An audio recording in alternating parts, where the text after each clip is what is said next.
Ni amakuru ahambaye cyane, ni amakuru ateye ubwoba adushikiye muri uno mugoroba, ari kuvugwa ngaha mu gihugu cy'u Burundi, aho ibintu bitoroshe na gatoya muri CNDD-FDD. Hakaba hari n'amakuru avuga ko hari umutegetsi ukomeye cyane wo ku rwego rwo hejuru waba ugiye gukurwa mu mabanga, ariko benshi bakemeza ko iyi ntambara igiye gusiga isenye Uburundi burundu, kuko uko biboneka neza ko nuko uwo mutegetsi Perezida Evariste Ndayishimiye ashaka kubogoza, nawe ari umuntu ufise ingufu kandi uhambaye cyane mu gihugu, ndetse hakaba n'amakuru avuga ko umunyamabanga mukuru w'umugambwe uri ku butegetsi Reverien Ndikuriyo yaba agiye kwitambika uwo mugambi Perezida Evariste Ndayishimiye afise, naho Perezida Evariste Ndayishimiye we yamaze gusinya ikete rimukura mu mabanga, ariko akaba atarashira ahabona. Amakuru menshi aremeza ko ibintu bikomeye cyane kandi biteye ubwoba, ndetse andi makuru akemeza ko hashobora kwaduka ingwano ihambaye cyane hagati y'ibihangange muri CNDD-FDD, dore ko muri CNDD-FDD hamaze igihe kinini harigabuyemo uturwi tubiri kuva umuhisi Petero Nkurunziza yashengera. Byarabonetse neza ko umugambwe wacitsemo kabiri, bamwe bakajya ku ruhande rwa Perezida Evariste Ndayishimiye, abandi bakajya ku ruhande rw'abavuga ko bari mu iragi ry'umuhisi Petero Nkurunziza, bari barongowe na Generali Guillaume Bunyoni, ariko ubu akaba yarasimbuwe n'umunyamabanga mukuru w'umugambwe uri ku butegetsi Reverien Ndikuriyo. Ni byinshi twabateguriye tugira ngo tubashikirize, aho tuza kubereka ingwano zikomeye ndetse n'ibiriko biravugwa ko umwanya n'umwanya Gervais Ndirakobuca batazira Ndakugarika ashobora kubogozwa mu mabanga agahita asanga Bunyoni Igitega. Byose tukaba tugiye kubashikiriza mu idonido ry'amakuru. Wipfuza kuzajya bo mu mbere bashikirwa n'amakuru n'ibiganiro tudahwema gucesha kuno muyoboro wa YouTube Shiramatsiko TV, ico busabwa nta kindi ni ugupyonda kuri sabone, kugira ngo uko dushizeho amakuru n'ibiganiro bene nk'ibi ujye uba uwa mbere mu gushikirwa nabyo. Benshi baribaza impamvu Perezida Evariste Ndayishimiye ari gusenya igihugu akongera agasenya n'umugambwe uri ku butegetsi CNDD-FDD, ariko bamwe n'abandi bakavuga ko iyi ngwano iriko irabera muri CNDD-FDD ari nziza cyane, kuko ishobora gusiga ikuye CNDD-FDD ku gakanu k'abarundi, mu gihe biboneka neza ko imyaka ishize barongoye igihugu cy'u Burundi ataco bigeze bafasha abarundi, uretse guheza abarundi mu bukene butagira izina. Abandi bakaba bapfungiwe ubusa, mu gihe abandi bangajwe, abandi bakabarishwe. Ibi byose bikaba byarakozwe n'ubutegetsi bubi bwa CNDD-FDD. Akaba ariyo mpamvu abarundi batandukanye bashima ko bacanamwo kugira ngo aribo bwabo bikura ku butegetsi, kuko biboneka neza ko indwano ziriko ziraba hagati y'abaCNDD-FDD zishobora gusiga zisambuye burundu uyu mugambwe. Uyu mutegetsi yegereye Ndayishimiye yimirije kubona ibara ninde muri Myandagaro na Nyakanga 2022, mu gihe Perezida Ndayishimiye ariko ategura ikurwa rya Generali Guillaume Bunyoni. Isidore Mbayahaga yatumwe gukora inyigisho ziteguza abarundi byari bigiye kuba muri CNDD-FDD i Bujumbura. Yigishije ko amahasa adasangira intebe y'ubwami, ko atagihugu kigira abami babiri. Muri CNDD-FDD Igitega naho yigishije ikinyoni citwa igipyote, cyari cyarahawe byose, cishize mu bushorishori, catobye isoko, hanyuma bagitera injugujugu baracomora. Bunyoni yari akuwe muri Ndamukiza 2023, iminsi ibiri nyuma y'ifatwa rya Bunyoni. Isidore Mbayahaga yateguye inyigisho mu ishengero ryiwe, azikorera publicity ku mbuga ngurukana ubumenyi, azita ngo niwe yihemukiye ntawomuririra. Kuva ubwo Mbayahaga afatwa nk'ujejwe gutangaza ubutumwa bunyegeje bwa Perezida Evariste Ndayishimiye. Ku munsi w'Imana uheze ku igenekerezo rya 6 ukwezi kwa 4 2025, Isidore Mbayahaga yigishije ubutumwa bwitwa mwirinde izo mbwa, abanza kubukorera publicity ku mbuga ngurukana bumenyi. Benshi batahuye ko hari umutegetsi agira atukwe bikomeye. Mu butumwa yatanze, Isidore Mbayahaga yavuze umuntu yegereye cyane umwami yahengereye hari utugorane mu gihugu, atangura kuvuga nabi umwami. Uyu muntu Isidore Mbayahaga amwita umubyimba w'imbwa, amumenyesha ko himirije ibihe bibi kuri we. Mbayahaga afatwa nk'umushishiriza bitutsi wa Perezida Evariste Ndayishimiye ku bakuru. Abumvise buno butumwa ubu barahiganwa gutora uyu mukuru agiye kubona ibara. Benshi bati nta wundi ni General Gervais Ndirakobuca, wenyine asanzwe azi ko ari mu bihe bitoroshe. Abandi bati ni Ndikuriyo, ariko we asa n'uwarusimbye. Amakuru dufise kandi yizewe duhejeje gukura mu iperereza aremeza ko ibintu bitoroshe na gatoya, akemeza ko uwo mutegetsi ugira akurwe atawundi uretse umushikiranganji wa mbere Gervais Ndirakobuca. Birumvikana ko Gervais Ndirakobuca nawe abizi. Kubona umukuru wa leta igihugu kiri mu ngorane nk'izi kirimo uyu munsi, ariko akaba adaherutse kugira ikintu na kimwe avuga ndetse n'ico akora, ni ikimenyetso kitabesha ko naho mu mategeko ari we mushikiranganji wa mbere ariko yamaze gukurwaho amaboko na Perezida Evariste Ndayishimiye. Amakuru adushikira kandi yizewe aturuka mu begereye Perezida Evariste Ndayishimiye ndetse n'umutambukanyi we yemeza ko Angeline Ndayubaha ari we watumye Perezida Evariste Ndayishimiye n'umushikiranganji wa mbere Gervais Ndirakobuca bacanamwo. Amakuru yemeza ko Ndirakobuca atigeze anezerezwa n'ibyari biko birakorwa rwose na Perezida Evariste Ndayishimiye ndetse n'umutambukanyi we byo guha iyi sosiyete y'umutambukanyi w'umukuru w'igihugu Prestige uburenganzira bwo kuzana igitoro mu Burundi, mu gihe we yabonaga neza ko byamaze kubananira ndetse byamaze kubata kuw'amazi. Amakuru dufise ni uko Gervais Ndirakobuca yoba yarahanuye Perezida Evariste Ndayishimiye kugarura ishirahamwe ryahoze rizana igitoro mu Burundi, amazi bakongeraho udufaranga dukeya cyane ariko abarundi bakabona igitoro. Ibi bintu ntibyaryoheye na gato Perezida Evariste Ndayishimiye. We yavuze ko ayo mafaranga yari kongerwa yari kuba ari igiturire cy'umushikiranganji wa mbere Gervais Ndirakobuca. Nanone ashimika kuvuga ko atakemera kuzana isosiyete bizwi ko ari iy'abatutsi. Ibi nabyo bikaba byaratangaje abatari bakeya, kuko iyo sosiyete yamwe kera ikorana na Nkurunziza, kandi Nkurunziza arazi ko ari sosiyete y'abatutsi. Ibi byose bikaba byaracanishijemo bikomeye umushikiranganji wa mbere ndetse na Perezida Evariste Ndayishimiye, kugeza naho mu nama nshingamateka umushikiranganji wa mbere avuga ko ikibazo cy'igitoro kitamuraba, ahubwo nyabona bakwiye kukibaza uwavuze ko yagifashe mu ntoki. Ibi bintu byaratunguranye cyane, ariko kuva icyo gihe kugeza uyu munsi Perezida Evariste Ndayishimiye ndetse n'umushikiranganji wa mbere ibintu ntibyifashe neza.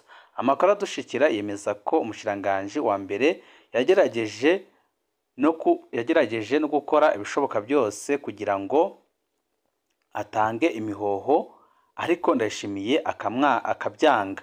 Amakuru dufise ni uko Gervais Ndirakobuca yagerageje gutanga imihoho, ariko akagirwa inama ko akimara gutanga imihoho Perezida Evariste Ndayishimiye ahita amuta mu ibohero nk'uko yabigize kuri Generali Bunyoni.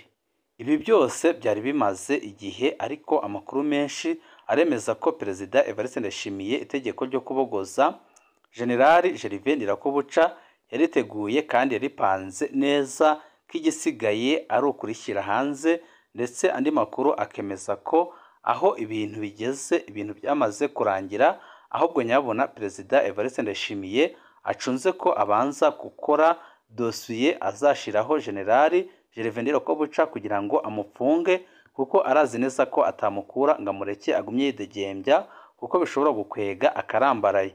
Prestige canke Interpol, igituro kimwe mu bibazo byakweze ukutumvikana gukomeye hagati ya Generali Ndirakobuca na Generali Ndayishimiye. Haraciye umwaka abantu benshi bibaza ico Generali Gervais Ndirakobuca asigaye ajejwe. Akigenwa kuba umushikiranganji wa mbere muri Nyakanga 2022, benshi bari biteze kubona umukuru wa leta afata ingingo zikomeye nk'uko byari bimeze akiri umushikiranganji ajejwe intwaro yo hagati mu gihugu n'umutekano. ico gihe niwe yari umushikiranganji yubahwa cane, yafata ingingo zikaja mu ngiro, rimwe na rimwe yanashobora kurenganura abarenganijwe, naho zimwe mu ngingo ziwe zavyaye amaganya mu miryango myinshi y'Abarundi.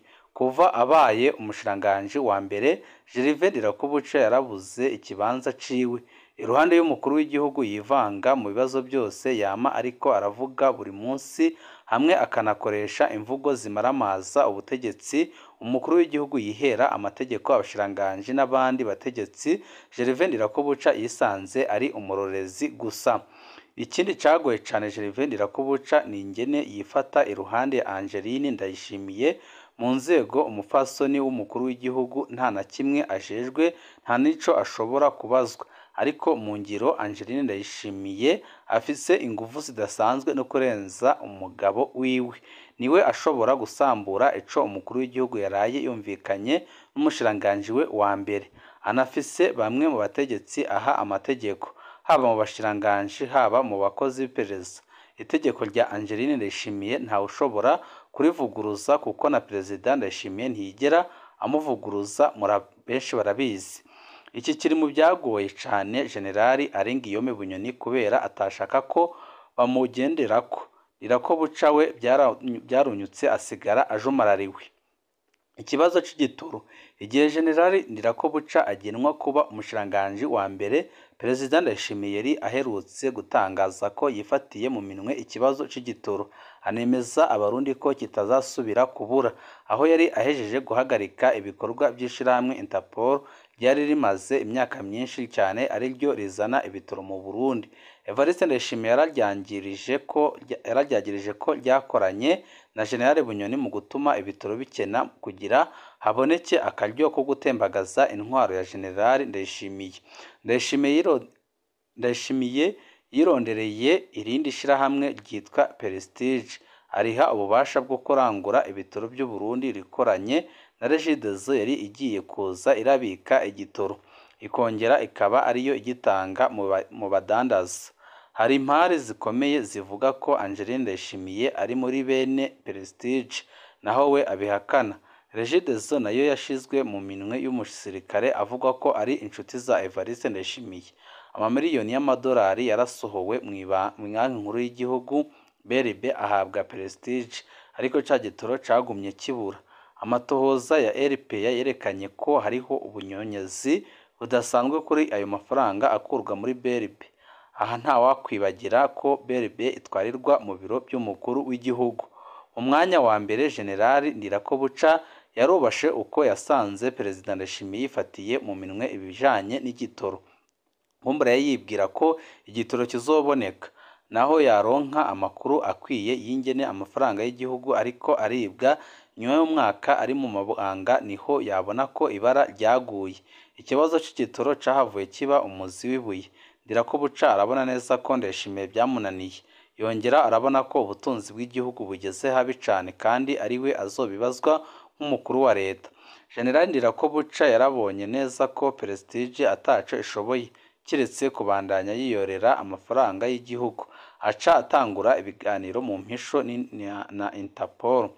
Niho yaraba umukuru w'igihugu na bamwe mu bamufasha barimwo umukuru w'iperereza n'umuyobozi mwishikira. Gervais Ndirakobuca yaraberetse ko igitoro gishobora gusubira kuboneka neza mu Burundi hamwe boreka Interpol igasubira kurangura igitoro c'u Burundi, hanyuma bakemera bakawuduza amafaranga make, yoba ari nk'J150 by'amarundi ku litiro y'igitoro.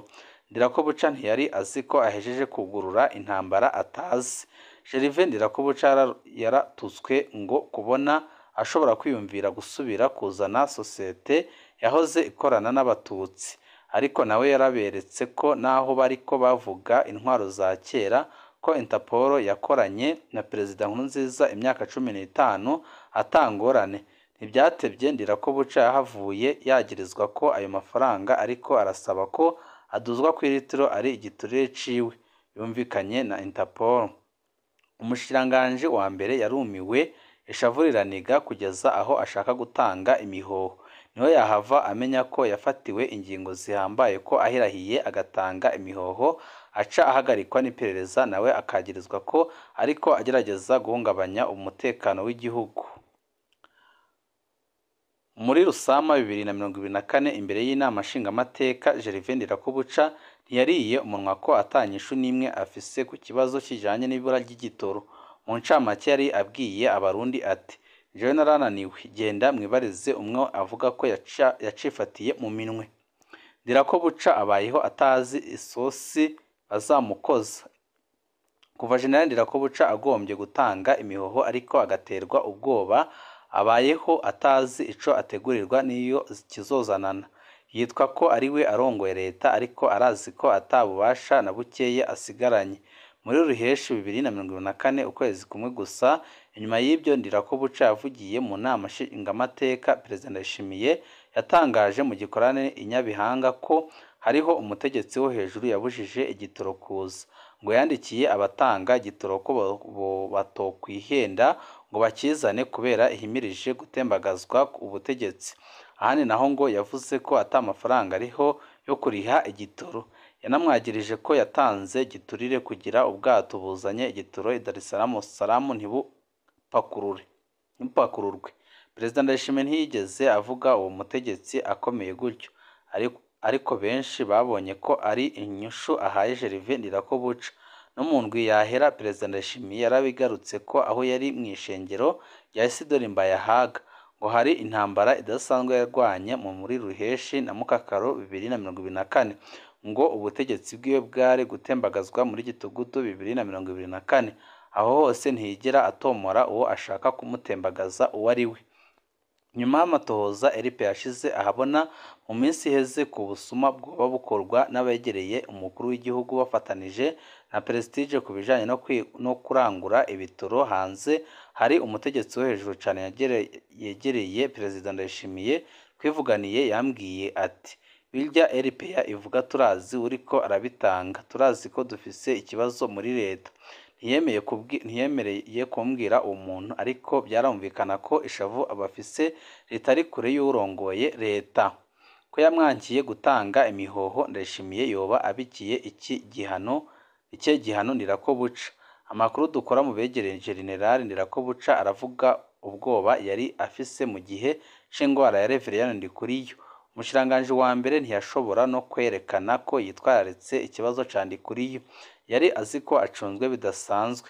Mu nkundire hano nta byinshi nza kubabwira kubyo namenye, hazobaho igihe ciza co kubivugako, ariko ubwoba bukomeye buri mu begereye Gervais Ndirakobuca nuko nawe yari guhava aca akurikira Reverien Ndikuriyo agahitanwa n'ingwara igoye gutahura. Kugira yikingire, umushiranganje wa mbere arafise umurwi w'abasenzi yegereje uza uramuba hafi igihe cyose hari ibintu abona bimuteye amakenga. Muri kino gihe aravugwa cane uburozi mu Burundi, no mu bakuru bo hejuru cane buravugwa ku rwego ruteye ubwoba. Ubwo kwinumira no kwitekerereza mu ntwaro yamwambuye ububasha bw'umushiranganje wa mbere, ariko ikaba izi ko abitse amabanga akomeye, nibyo bizokiza General Gervais Ndirakobuca. Ku rubuga rwa Twitter niho hari umuhinga yihweje ibihe umushiranganje wa mbere arimwo acandika ati kera yari Ndakugarika none ubu yari yakiriye asigaye ari Ndirakobuca. Iminsi itubikiye byinshi, gusa amakuru dufise nuko Ndayishimiye amaze kurangiza umugambi afise wo gukura ku butegetsi wo kubogoza General Gervais Ndirakobuca. Umwanya n'umwanya birashobora kujya hanze, ariko andi makuru akaba yemeza ko bishobora kugorana cyane kuko umunyamabanga mukuru w'umugambi ku butegetsi Reverien Ndikuriyo nawe arashobora kubyivangamo, bikabyara intambara ikomeye cyane hagati y'abavukanyi bo muri CNDD FDD. Ibihe byiza nibyo ndabipfurije.